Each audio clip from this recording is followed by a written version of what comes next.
Are you there? Good. Okay. Hi. You wouldn't know it, but I do online classes all the time. I'm Amarilys Henderson, and my thing is watercolor. I focus in surface design, so all these fabrics behind me are my designs. I license my work for a variety of different products, tabletop, gift, home decor, all the fun things that we make our life colorful with. Now, what I want to share with you is something that I worked on a lot. So I've actually done my second book, Drawing and Painting Expressive Little Animals. Now, within this animals book, there are, oh my gosh, I don't even know how many. I think the cover says 60 plus tutorials on different animals. This is one that's not in the book. So I'm really excited to share this penguin with you. We're gonna make a cool penguin, paint him with watercolor. I'll even show you how to sketch it out with a downloadable PDF with all the art supplies and step-by-step instructions on painting this penguin. Then we'll move our painting to Photoshop, and I'll show you the quickest, dirtiest way that I clean up my artwork so that it's ready for the next step, which is spoon flour, to create a repeat.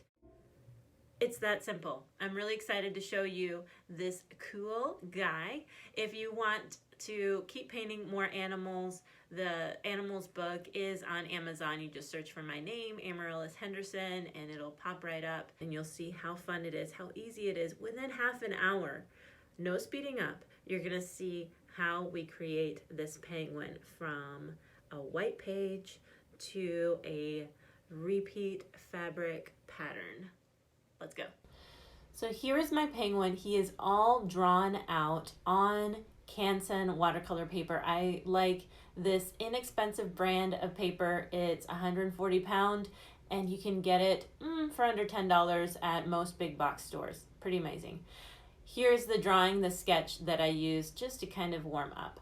Now, I like to work wet on wet, which means that I load up my brush and then put in little pools into where I'm going to place my paint.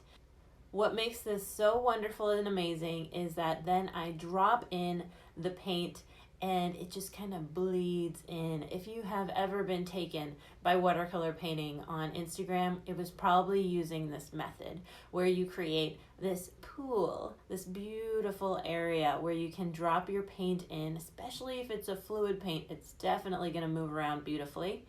And that way you have more of a natural blend on that big belly of his. Now I'm only using a touch of yellow because it's really easy for it to get out of hand. And if you haven't noticed, I really actually like saturated colors. So if you feel like these colors are too bright, you can use a more muted tone, and that would be just taking a little bit of the yellow with your watery brush and then combining it with something a little toned down. It could be a very little bit of blue. It could be a very little bit of violet so that you're really counteracting the yellow and it becomes a gray. The reason that we're starting with the yellow and then letting this dry completely, which is really difficult to do, is that once this dries, then we're gonna put in the dark. If we had put in the dark first, the black of the penguin, it would end up bleeding once we touched it with any other color. And so with watercolor, you're always working from light to dark, big brush to little brush, big areas to smaller areas, big masses, big swooshes to small little details. At this point, the penguin is dry, so I feel totally confident bringing in my black. Now, I don't like to use straight black. What I typically do is mix all of the colors that I have on my palette and create a rich black that actually, when it's watery in some areas, you can see different hints of different colors, and it's pretty cool. So if you are trying to create a rich black like this, instead of going to straight black, combine your cool colors, your warm colors. For instance, if we're starting with yellow, violet is a great way to go. As I was saying, those counteract each other on the color wheel. I'm using a lot of blue because that's what I had. And it's also got more of a cool feeling to it. The brush that I'm using is a nice round brush. It has a nice thin tip but a lot of body to it, meaning that I've got a lot of hairs to load up with water and paint. I always like to start in whatever area makes me feel like I need some progress. At this point, my penguin is feeling really kind of messy. And so I'm more attracted to creating a little bit of order, which is why I'm starting with the beak and the eye, being careful to leave some white area for a little bit of a glimmer, a little bit of a shine to define that beak from the eye. By far the hardest thing to do with birds of any sort is the eye, because when you think about it, there's not much to their faces except an eye or some eyes and a beak. So in this case, just one eye. So we want to be very careful about working around that area so it's nice and clearly defined. And also once we get to the eye, you'll see me kind of work a little more, give it a little extra attention. Now I missed a little yellow spot, so that's what I'm working on there. But it's really fun that this penguin is so color blocked and the shapes are really well defined. It's almost like putting a little jigsaw puzzle together. Back with the dark color, you can see how my so-called black is becoming ultraviolet, and I am totally down for it. If you feel like your color palette is more muted, do use black. If you feel like your colors are getting too wild, add brown. Just anything that will knock it back a little bit, but brown is going to be the easiest way to neutralize any colors that are getting too wild. I paint my way, you paint your way. I really am only going to teach you the way that I do it, the way I know how, the way I love to paint, because that's my passion, but that doesn't mean that you need to paint it exactly the way I do.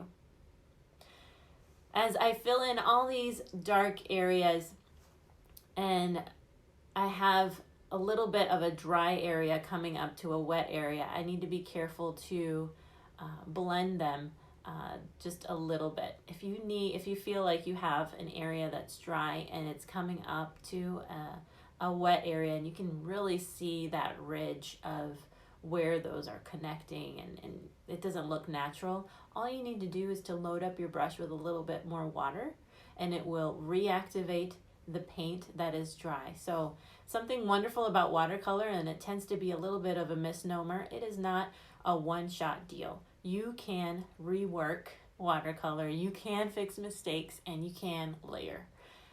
It just takes a little re-wetting, it takes good quality paper, and a little control over the pressure of your brush.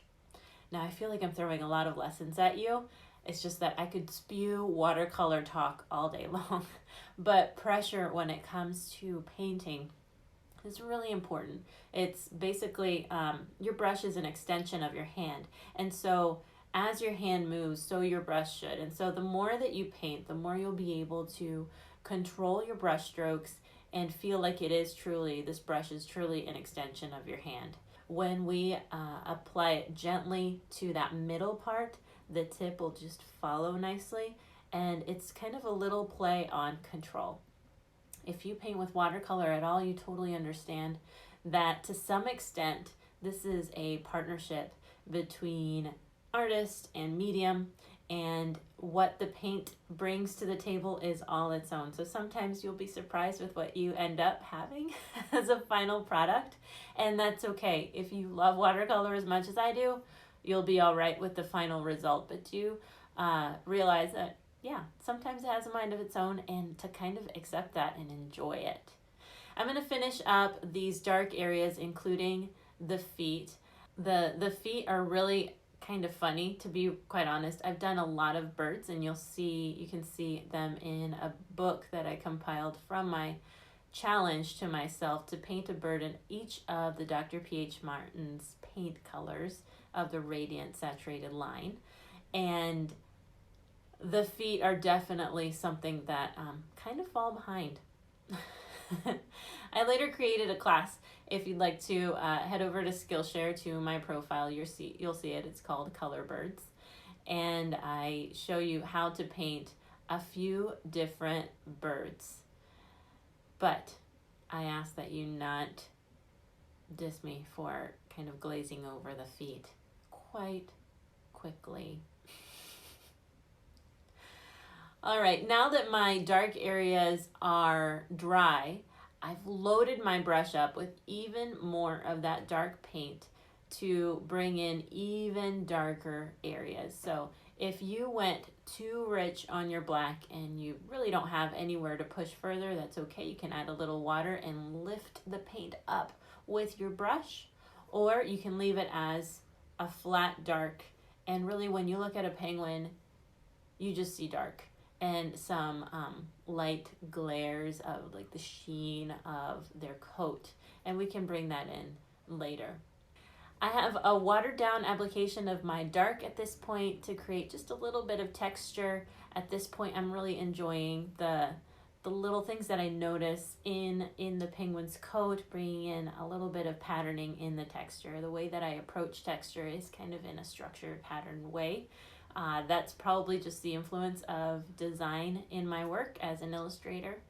Fine artists might be more attuned to looking at the actual texture on the penguin and bringing in some of that realism or even hyperrealism into their painting. We're almost done with this little guy. You can see all the parts are filled in. I darkened his eye just a little bit. I'm trying to push kind of that line between the beak, just as I did with the flipper that has a little bit of extra dark underneath, working really gingerly around the eye because it is difficult. So I came in with a slightly bluer tint on the eye so that it would feel a little different from the body that's mostly violet, and I'm using a very small brush, a size 2 round, so that I can really define some of those areas. And always I like to leave a little gap, a little glimmer in the eye to twinkle, to kind of bring in some of that personality. Now that I have this small brush, I can do a few touch-ups, anything that I feel like is needed. And now the smaller brush can even create lines within the bigger lines. Not entirely. I like to just leave some areas on their own so that there's kind of this hierarchy that's visually coming together. My final step is with the bright white. This Copic white comes in kind of a nail polish kind of container. I have gotten a bigger container and it has dried on me, so I find it better to actually buy small ones and replace them as needed. Plus, I give myself the freedom to just use the applicator as it is without pouring it out into a palette. And it's like a very small brush. I mean, sometimes it gets a little goopy like any nail polish where the paint's kind of running down from the base of the wand, but all in all, it works pretty well. And then when I see that little glop coming down in a little bubble, then I know I've got a bigger white area to touch. And then I use it kind of as like another palette right on my page, right? So the feet were very dark, creating just that little highlight of a line over the tops of the feet really does a lot to show a bit of definition. And then I'm just going to focus on the face. Now I go a little overboard on the white, and like I said, it's not true. You can work on whatever you see as mistakes in your painting. Sometimes we just need to embrace them, but sometimes we can fix them. And you can use a small brush that is clean with no paint on it and just moist, so not wet, and use that as kind of an eraser to collect a little excess of whatever you put on there on your page. Wash it off after you dab and wipe off. Wash off your brush, dry it, and you can use it again. So another white that I really like to use is Pen White. That's Dr. P.H. Martin's brand as well. Pen White is a little chalkier, so you can actually mix it with your paints, and it has a little bit more flexibility in that respect. But the brightest white I have found to be this Copic white. All right, I'm going to let our penguin dry and scan him, put him into Photoshop, and clean him up real fast. I can't wait to show you how easy this design will come together. So you can use it for a variety of applications. All right, I have my penguin scanned and he's looking pretty dapper. Now, when you scan, you'll realize that you have some extra little marks of dirt around here. Instead of worrying about those, I typically just don't. I'm going to do this very quickly, so pause me if you need to. The first thing that I always do, I hit Command L, hit Levels, choose the white marker, white dropper, and drop it on the whitest area. That automatically color corrects. Then I take out the magic wand. I change the tolerance to 25. The only two numbers that you're going to use for tolerance, 25 or 255. So it's really convenient. Now with 25, I select the white area, and you can see how the scanner picked up some dirt around.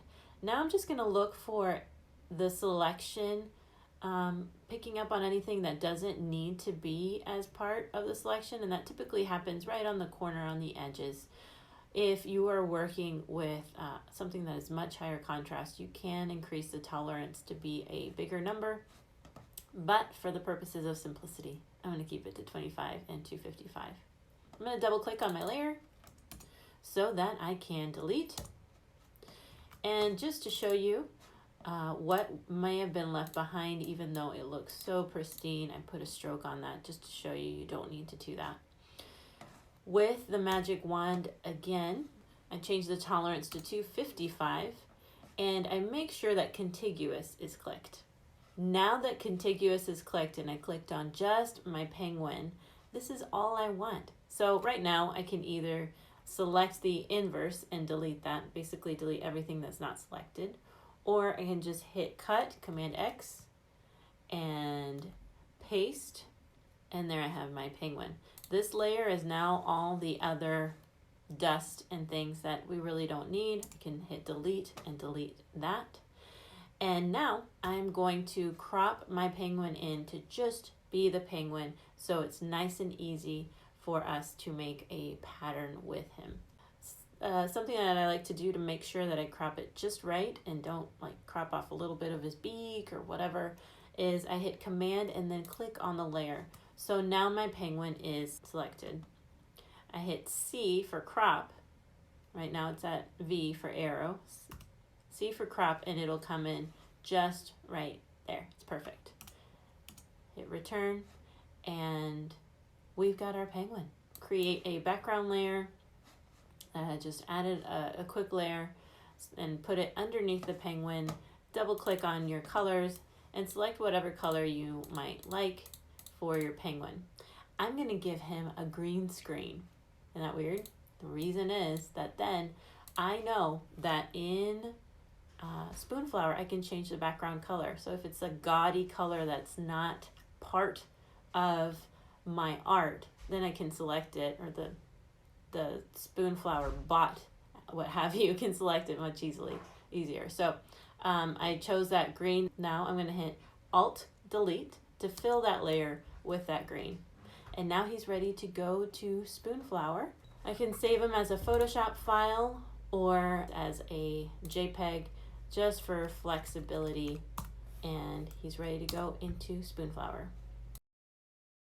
I am on spoonflower.com where I can upload my design so easily. So I have my JPEG, I hit terms and conditions without reading it, and upload. Now what's absolutely wonderful about Spoonflower is that you don't need to know all the things on how to create a repeat. The website will do it for you.